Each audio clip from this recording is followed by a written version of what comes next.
Selamat siang pemirsa, Income News kembali hadir menjumpai Anda dengan serangkaian informasi terbaru, terpercaya dan teraktual yang akan menemani Anda selama beberapa menit ke depan bersama saya, Fadila Felasufa. Inilah Income's Update.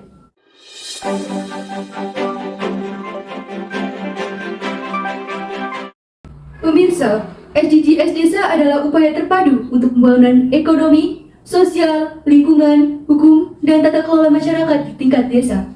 Goals SDGs Desa diturunkan dari Goals SDGs Nasional menjadi 18 bidang fokus pembangunan. Salah satu indikatornya yaitu mengenai desa sehat dan sejahtera.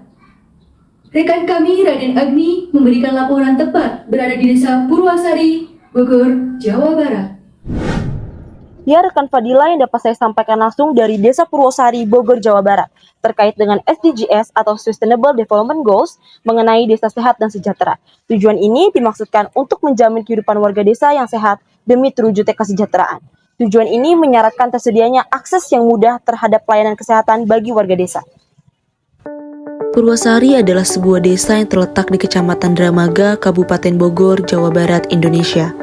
Desa Purwasari memiliki pemandangan yang sangat indah dengan hamparan padi yang hijau dengan posisi geografis pada kaki Gunung Salak yang menjulang tinggi.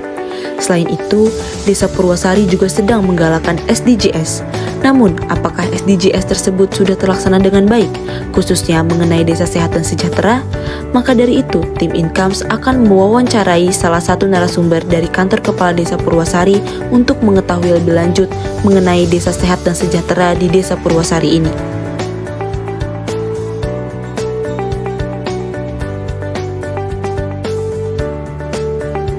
Yang pertama yaitu ada pembuatan penampungan sampah. Yang kedua, pembuatan SAB. Yang ketiga, ada kampung ramah lingkungan. Dan yang keempat yaitu ada IPAL komunal. Di mana untuk penampungan sampah itu ada di 2 RW. Yang pertama yaitu RW 1, yang kedua yaitu RW 3 yang sekarang masih berjalan. Untuk IPAL komunal itu ada di RW 6. Terus untuk program SAB, alhamdulillah untuk saat ini udah mencangkup 4 RW berarti. RW 1, RW 7, RW 5, dan RW 4. Ya, untuk program Kampung Ramah Lingkungan itu ada di RW 3 sekarang. Jadi semua terfokus di RW 3 untuk Kampung Ramah Lingkungan Desa Purwasari.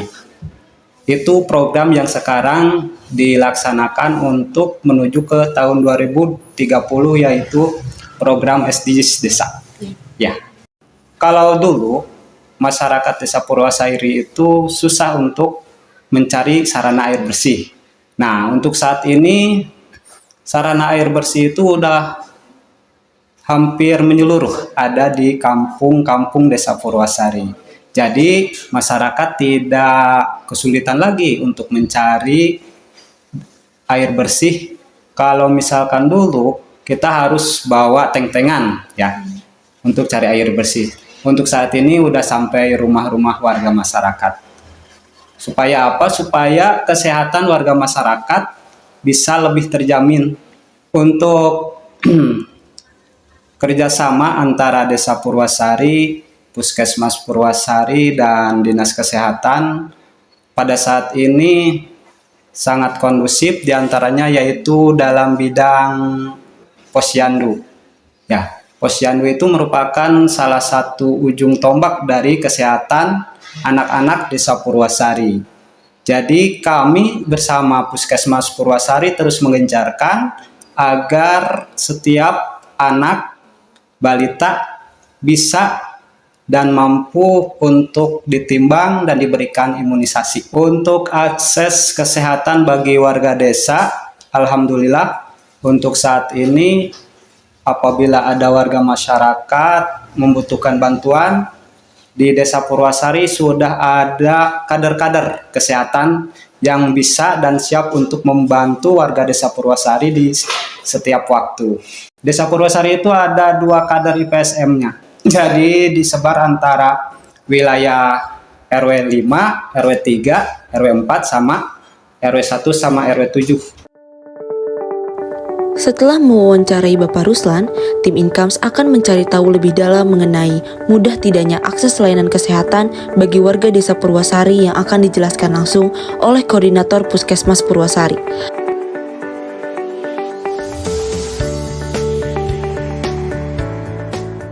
Kualitas mungkin yang menilai masyarakat ya, tapi kami sebagai nakes sudah berusaha memberikan yang terbaik buat masyarakat di sini. Kebetulan di puskesmas ini ada di puskesmas tenaga kesehatannya itu ada 1 dokter, memang masih kurang ya, 1 dokter, kemudian perawatnya 6, bidannya 6, tenaga progresnya ada 1 orang, kemudian kebetulan bidan-bidan praktek di desa kami Puskesmas Purwasari kan ini ada 3 wilayah kerjanya ya, ada Petir, Purwasari, dan Sukadamai. Kebetulan di setiap desa itu ada beberapa tempat praktek, ada dokternya, ada bidan praktek, kemudian ada klinik 24 jam juga, alhamdulillah bisa. Dengan adanya beberapa tempat fasilitas kesehatan, insya Allah ya untuk pelayanan kesehatan masyarakat dapat terpenuhi ya.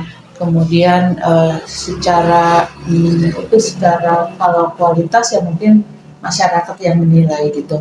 Dan kami memang selalu berusaha untuk meningkatkan kualitas kami dengan berbagai kegiatan ya, termasuk kegiatan melalui posyandu dan lain-lain.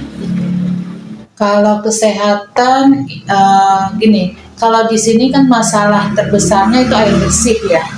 Nah, air bersih untuk kesehatan yang lain, insya Allah untuk kesehatan anak sudah memenuhi udah terlayani ya gitu.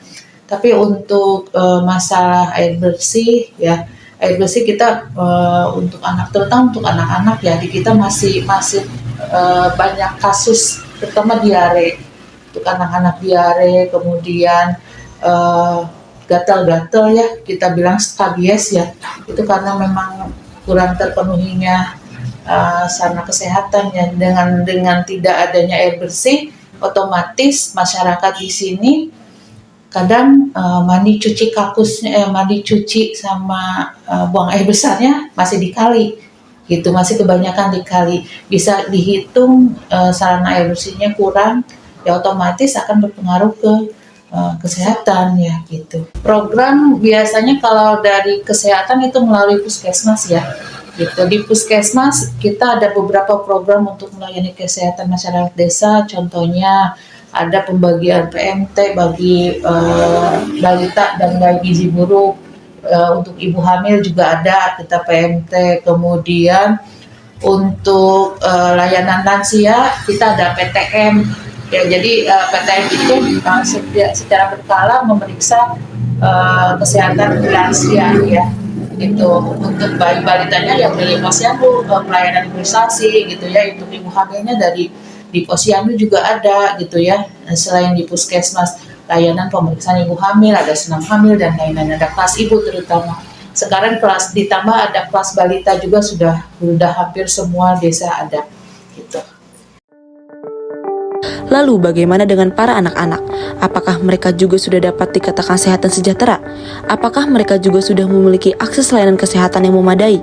Untuk lebih lengkapnya akan tim Incomes tanyakan kembali kepada Sri Latifah Taher.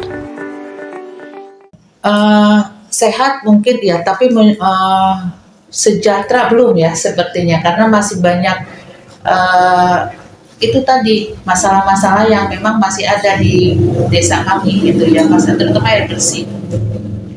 Ada pemeriksaan bayi balita, SD, TK gitu ya, pemberian makanan tambahan untuk bayi yang memang gizi kurang gitu, imunisasi, kemudian ada kelas ibu balita. Nah, kelas ibu balita ini kan khusus buat ibu-ibu yang mempunyai balita. Nah, di situ akan dilihat juga pertumbuhan dan perkembangannya gitu. Kalau misalnya ada masalah, kita rujuk ke petugas yang SD, TK, yang di puskesmas gitu. Itu ada rutin ya, melalui kita ada pertemuan kader ya. Nah, dari kader itu kan perpanjangan tangan dari petugas puskesmas. Nah, setiap posyandu juga kader selalu memberikan penyuluhan di samping petugas kesehatannya. Jadi untuk bayi balita, untuk penyuluhan kesehatan untuk bayi balita itu memang rutin dilakukan, gitu ya. Gitu. Dari akses layanan kesehatan yang telah disediakan oleh pihak Desa Purwosari, apakah warga juga merasakan dampaknya? Apakah mereka sudah dapat dikatakan sejahtera jika dilihat dari segi kesehatan? Berikut akan tim Incomes tanyakan langsung kepada salah satu warga dari Desa Purwosari. Kesejahteraan di Desa Purwosari, alhamdulillah ya. Kebetulan kepala desanya adalah Bapak Yusuf Mustafa ya. Kemudian kalau misalnya dalam hal kesejahteraan tentang kesehatan ya, alhamdulillah kebetulan saya berdomisili di masyarakat Desa Purwosari, terbantu sekali karena rumahnya itu dekat dengan puskesmas ya, pusat kesehatan masyarakat. Kemudian lagi ada prasarana ambulan juga ya, kalau misalnya ada yang sakit walaupun malam juga ya, kalau misalnya ada supirnya langsung berangkat gitu ya. Jadi kalau misalnya tidak bisa dilayani oleh puskesmas di sini, kalau misalnya itu langsung dikasih rujukan dibawa ke rumah sakit kota ya, di rumah sakit besar gitu. Ada ke Medika, ke Karya Bakti Pertiwi, atau mungkin ke RSUD Kabupaten Bogor gitu. Alhamdulillah BLT di Desa Purwosari kemarin juga habis pencairan gitu ya. Alhamdulillah, jadi sudah terbantu juga dengan adanya BLT. Kemudian juga ada kartu Indonesia Sehat ya. Terus kalau di sekolah ada kartu Indonesia Pinter juga gitu ya. Jadi alhamdulillah Desa Purwosari terbantu sekali gitu. Kalau BPJS juga alhamdulillah sih bisa dilaksanakan ya sebaik-baiknya. Jadi mungkin tinggal ini aja, kalau misalnya masyarakat yang tidak mampu atau belum punya BPJS, jadi nanti ke desa gitu, jadi orang desa juga membantu gitu. Baik, itulah hasil wawancara dan liputan tim Incomes di Desa Purwosari mengenai SDGs Desa Sehat dan Sejahtera. Demikian yang dapat saya sampaikan langsung dari Desa Purwosari, Bogor, Jawa Barat. Saya kembalikan kepada rekan kami Fadila di studio. Berita tadi sekaligus menutup perjumpaan kita pada siang hari ini. Saya Fadila Farasufa, pamit undur diri. Selamat beraktivitas dan tetap jaga kesehatan. Terima kasih dan sampai jumpa di Incomes Update selanjutnya.